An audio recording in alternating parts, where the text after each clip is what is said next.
Entonces, el próximo tema es el cáncer de páncreas. Bueno, totalmente distinto este tema, muy distinto de las enfermedades que hablábamos antes. Como ustedes saben, el cáncer de páncreas es una enfermedad mortal. Es la cuarta causa líder de muertes por cáncer en Estados Unidos y la tasa de incidencia casi es igual a la tasa de muertes. Como todos sabemos, la gente tiene cáncer de páncreas y mueren de eso y realmente rápido. La sobrevida a 5 años es del 6% en general. No ha habido cambios en sobrevida en los últimos 40 años y no hay opciones en este momento disponibles para un tamizaje con base en la población. Entonces, no estamos hablando de hoy. Está claro que es una enfermedad espantosa y la gente se petrifica. Ahora, cuando pensamos de nuevo en esta susceptibilidad hereditaria, un diagrama similar en forma de pie,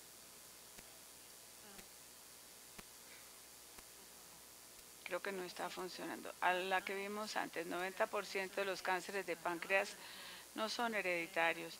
De nuevo, hay gente con este nivel moderado de historia familiar de cáncer de páncreas y un pequeño subgrupo de pacientes con alto riesgo heredado, por supuesto, de cáncer de páncreas. Entonces, voy a mostrarles una familia típica. La celebridad asociada con el cáncer de páncreas es Jimmy Carter. La familia de él, este expresidente, ha tenido 6 o 7 casos de cáncer de páncreas y ningún gen se ha identificado. Pero bueno, él no lo tiene, pero muchos de los miembros de su familia lo tienen. Esto es un hombre de 50 años con cáncer de páncreas. Aquí hay otro. Aquí hay otro. Y aquí hay otro. Entonces, 3 o 4 casos de cáncer de páncreas, aquí hay cáncer de mama, hay algo de cáncer de colon, pero está claro que hay un exceso de cáncer de páncreas en esa familia. Pensemos entonces, deberíamos hacer un tamizaje de esa familia para cáncer de páncreas en cualquier forma distinta de lo que uno haría para un paciente promedio.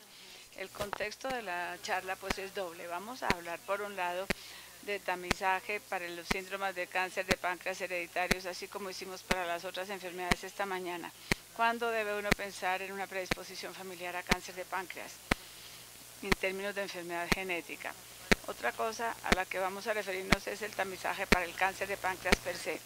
Una vez que uno ha identificado las familias de alto riesgo, el tamizaje tiene sentido. Y si están pensando en cuál deberían pensar y cuál es efectivo.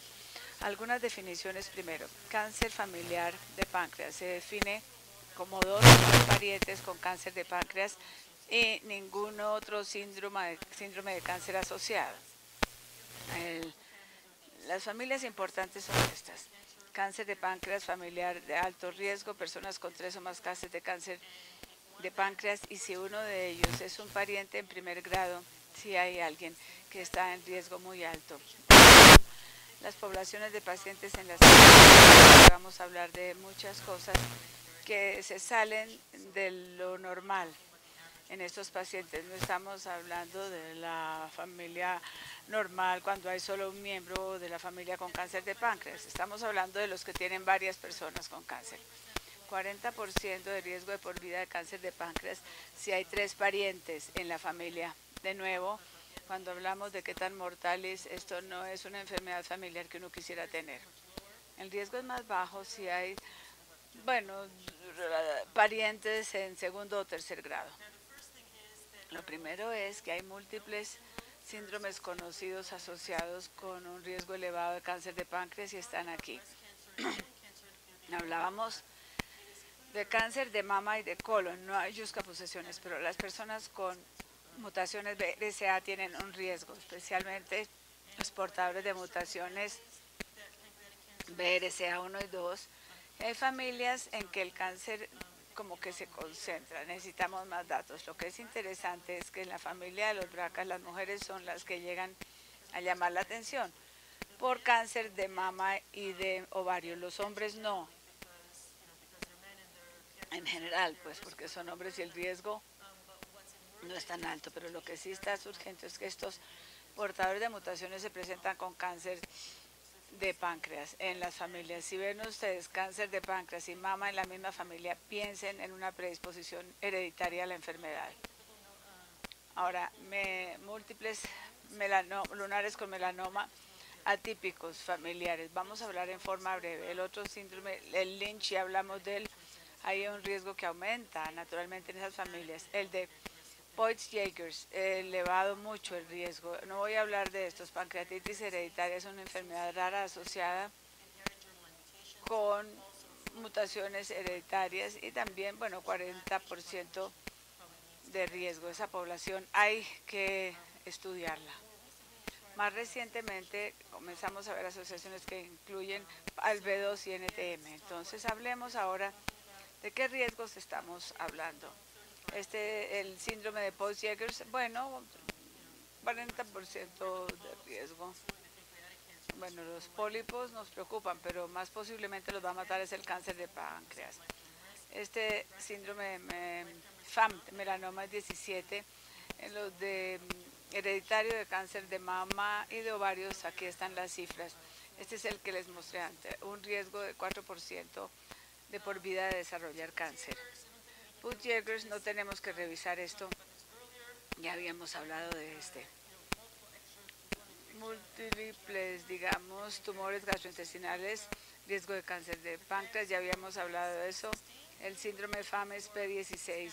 Estamos buscando miembros de la familia con muchos melanomas o nevus displásticos. Si se ve concurrentemente con cáncer de páncreas, piensen en P16 y un riesgo elevado de cáncer de páncreas. Lo voy a saltar. Ahora, el HbO6, ya habíamos hablado. Lo interesante en esto es que algunas de estas familias no se ven como si fueran familias de cáncer de mama y ovarios. A veces hay 3 casos de cáncer de páncreas, como el que les mostré, y puede que haya un solo caso de cáncer de mama. ¿Y qué hacemos? Como el riesgo está sumamente alto, si vemos una familia que llega con casos múltiples de cáncer de páncreas, las primeras pruebas genéticas que es hacer por BRCA1 y 2 clínicamente. Prácticamente a todos se les hace BRCA cuando se hacen las pruebas porque quizás hay un 10% de riesgo de tener una mutación BRCA si hay casos de cáncer de páncreas. Y luego ha habido un esfuerzo a gran escala durante muchos años alrededor del país, en Estados Unidos, buscando el gen del cáncer de páncreas en todas las familias que tienen un riesgo elevado pero no tienen un síndrome definido. Entonces aquí lo importante es que hay subgrupos de pacientes y familias que tienen una predisposición aumentada a desarrollar cáncer de páncreas y posiblemente va a haber una cifra aumentada de etiologías genéticas potenciales que explican el riesgo en esas familias. Entonces, tenemos que encontrar qué hacer para ayudar a esas familias y aquí, porque el interés ha sido de alguna forma como marcado, pienso yo que el campo que se busca tamizaje se ha movido a lo largo también en forma concurrente con el cambio genético y esto tiene que ver con todos estos miembros no afectados en la familia. ¿Qué debe hacer esa gente como para reducir el riesgo de cáncer de páncreas y qué se puede hacer para ayudarlos? ¿Cuáles son las opciones de manejo que se han considerado y que se han evaluado? Bueno, pues realmente radiológico y endoscópico, tamizaje con ultrasonido endoscópico está alto en la lista de imagenología. Hablamos de los datos para estos dos, el TAC también, así como la resonancia magnética y MRSP. La característica del tamizaje, la evaluación agresiva y de ver si hay lesiones precancerosas. Y lo que estamos buscando realmente es IPMN en el páncreas cuando se hacen las pruebas de tamizaje. Y la gente siempre habla de pancreatectomía profiláctica, pero rara vez se hace. No estamos hablando aquí de sacar el páncreas a la gente porque es una operación de mucha morbilidad. Uno puede vivir y convivir sin mamas o sin colon o sin páncreas, ya es una cosa mucho más complicada. Y de hecho algunos de esos pacientes que se les ha hecho pancreatectomía profiláctica en los estudios del comienzo no se desempeñaron bien, altas tasas de mortalidad. Entonces esto rara vez lo hacemos. No he visto a nadie que haga una pancreatectomía total como profilaxis a pesar del alto riesgo. ¿Cuáles son las lesiones precursoras? Ya habíamos hablado de IPMN. Eso la ve uno en la población en general, estos neoplasmas mucinosos, papilares, intraductales. Hay un neoplasma epitelial, puede ser del ducto pancreático principal o de los laterales. Ha habido características que definen, digamos, el aumento en la tasa de malignidad. ducto pancreático principal dilatado, nódulos murales. El tamaño también es un factor de predicción importante. Cuando es de más 2 o 3 centímetros, esto es importante. El líquido de los quistes se ha mirado, aspirándolos, buscando CA19. Las serologías todas se utilizan en la práctica clínica hasta un cierto, digamos, éxito moderado en esta población de alto riesgo. Lo interesante es que los IPMNs para individuos de alto riesgo pueden ser como un marcador de un efecto de campo. No es que estos se vuelvan malignos o que sean malignos, pero si hay muchos, o hay uno grande, o sea, hay uno que aumente de tamaño, esto podría ser un marcador para algo que está ocurriendo en los tejidos del páncreas subyacentes. ¿Y qué pasa entonces? La progresión de la neoplasia del páncreas también se ha hecho un trabajo bien hecho, pero no se ha entendido muy bien como el colon, pero sí es un proceso similar, que hay un progreso multipasos de la neoplasia en los tejidos del páncreas.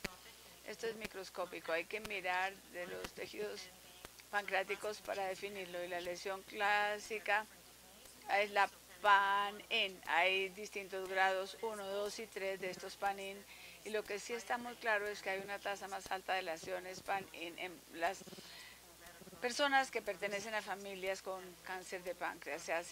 Hay múltiples individuos que tienen múltiples lesiones PAN-IN y posiblemente son de alto grado, posiblemente tienen distintos espectros de mutaciones y aparentemente están asociados con características, por lo menos en Estados Unidos, para pancreatitis crónica. Así que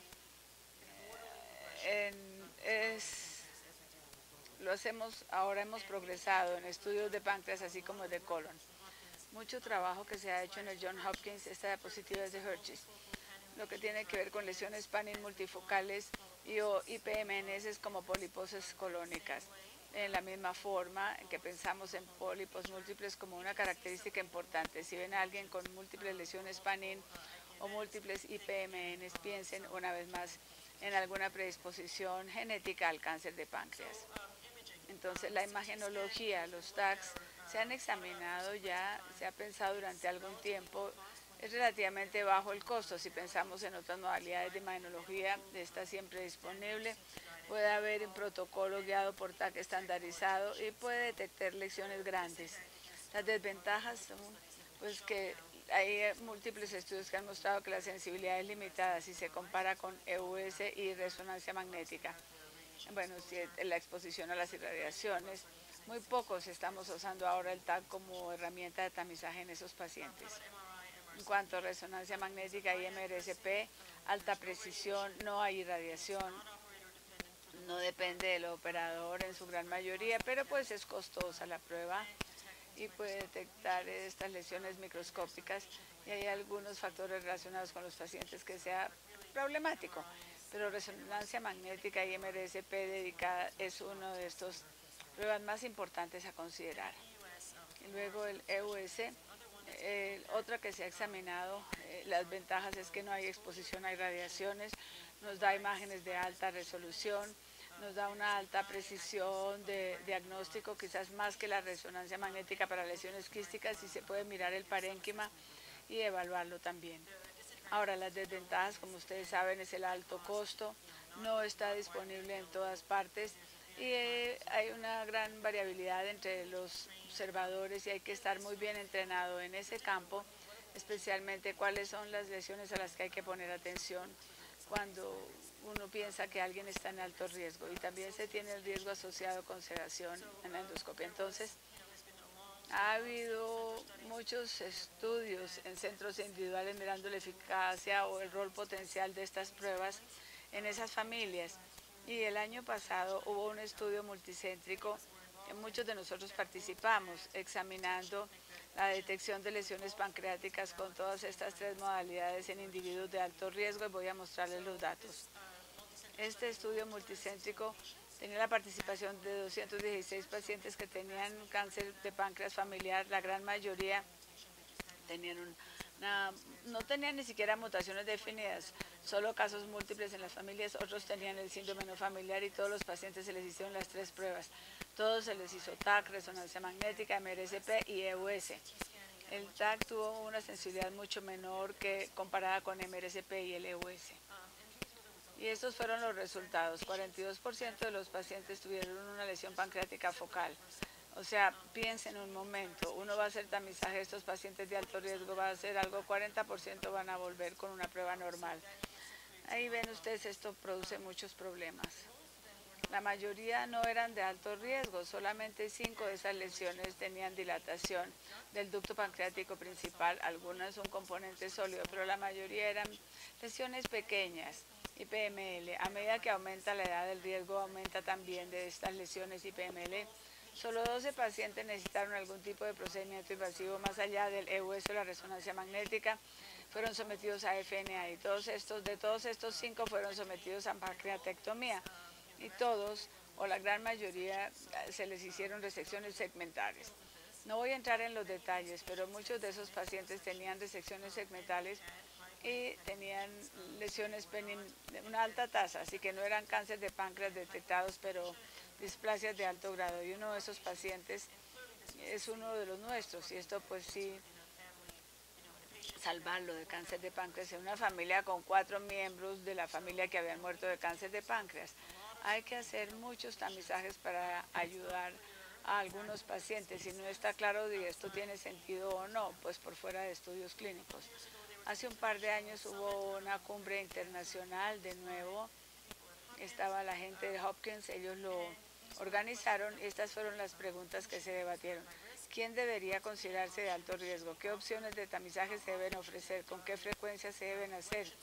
¿Cuándo debería comenzar el tamizaje? ¿Cuál sería el disparador para intervención quirúrgica y cuál sería la intervención quirúrgica a hacer? Este artículo, si usted acaba de ser publicado, voy a mostrarles un par de conclusiones de este. ¿Cuándo comenzamos el tamizaje? El cáncer de páncreas no ocurre muy precozmente, aun si es familiar. De menos de 15 años, cáncer de cáliz, no, esto no, de menos de 50. Esta gente tiene los cánceres a los 65 o 70 años. Así que la recomendación es comenzar a los 50 o 10 años más joven que la edad más temprana del diagnóstico. Entonces, en los centros en que tratan pacientes de alto riesgo, la compasión es que los pacientes lejos se debería comenzar el tamizaje entre 30 y 35 años, cada año o 2 años, si la línea base es normal. ¿Y qué hacemos? Alternamos EUS y ultrasonido endoscópico con resonancia magnética una vez al año. En cuanto a opciones quirúrgicas, como habíamos dicho, se puede hacer procedimientos Whipple, pancreatectomía distal o total, y la meta es remover las lesiones de alto riesgo, y eso es todo. Si uno continúa haciendo resecciones, a los cirujanos les interesa, si uno va y saca cortes y los congela, cada vez va a haber más lesiones y va a terminar sacando todo el páncreas si uno se basa solo en esto. Hay que tener secciones bien enfocadas y decirle a los pacientes que puede que no se hayan sacado todas las lesiones de alto riesgo. Entonces, como terminamos, bueno, las razones para hacer tamizaje de individuos de alto riesgo, hay opciones quirúrgicas y lo que no sabemos todavía es si estos deberían ser los criterios para intervención quirúrgica, deberían ser distintos en estas familias de alto riesgo. Deberíamos tener un disparador más bajo para cirugía de menos de 2 centímetros. Lo que hacemos es buscar los cambios de tamaño especialmente, entonces les hacemos un seguimiento. Si uno ve un IPMN y aparentemente ha aumentado de tamaño, es ahí donde comenzamos a considerar enviar al paciente a cirugía. Razones para no hacer tamizaje. Hay muchas razones para no hacerlo y no hay datos en términos de los beneficios de sobrevida del tamizaje y el tratamiento de individuos asintomáticos en alto riesgo. La sensibilidad es baja. Estoy convencida de que algunas de estas pruebas no son lo suficientemente sensibles. Tenemos varios pacientes que se les hace tamizaje anual y que han desarrollado cáncer de páncreas avanzado mientras se les estaba haciendo tamizaje. Y esas son las limitaciones de la tecnología. Hay que pensar posiblemente más en forma más molecular que radiológica. El problema son los falsos positivos. Esta gente No estamos hablando de sacar un pólipo endoscópicamente, estamos hablando de mandarlos a cirugía y tener una resección pancreática. Entonces el problema de los falsos positivos es un problema grave y la calidad de vida de los pacientes sometidos a tamizaje es algo que hay que considerar. Estos pacientes se ven muy ansiosos, preocupados, uno comienza con la ansiedad de la línea base, les dice que tienen algo anormal, está hablando uno de resección quirúrgica y ese es el riesgo más alto en el manejo de esos pacientes. El otro paso, pues, y esto es un consorcio internacional que se reunió para mirar, digamos, el seguimiento a largo plazo de estos pacientes de alto riesgo. Y ahora el comentario final como de precaución. Esto es un escenario totalmente distinto que el tamizaje y vigilancia de cáncer de colon. Cuando yo comienzo a hablar con un paciente de alto riesgo, la discusión toma mucho tiempo y le decimos, bueno, no sabemos qué estamos haciendo, no sabemos si funciona, puede que lo estemos enviando a cirugía para algo que no le va a ayudar mucho, pero tiene que pensar con mucho cuidado antes de embarcarse en esta ruta y hay una alta posibilidad de llamarlo si hay una prueba normal y que hay que hacerle seguimiento por un periodo de tiempo prolongado. Lo hacemos de forma muy responsable y muy cuidadosa, pero sí pensamos que en algunos subgrupos de familias esto juega un papel importante. ¿En dónde juega un papel? Cuando hay más de 2 parientes o 3 de la familia con cáncer de páncreas. Cualquier portador de mutación que tiene cáncer de páncreas en la familia y todos los pacientes con el síndrome de Peutz-Jeghers. ¿Cómo se hace el tamizaje? Hablamos de tamizaje anual, alternando MRCP y el EUS.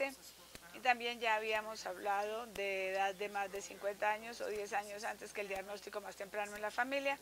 Y la excepción aquí es Peutz-Jeghers cuando se comienza a los 35 años. Para terminar, hay síndromes hereditarios de cáncer que son conocidos y predisponen a cáncer de páncreas. Sin embargo, la base genética todavía no está definida. Para el cáncer de páncreas, con EUS, MRI y MRCP podemos identificar lesiones precursoras y estas pruebas tienen una meta significativa en los individuos de alto riesgo apropiadamente seleccionados. La frecuencia óptima de abordaje todavía está por definirse y no sabemos si a largo plazo esto va a tener impacto en la mortalidad, pero me parece que es un área de alto interés y vamos a ver mucho más de nuevo en los próximos años. Ojalá que ayude a estos pacientes. Gracias.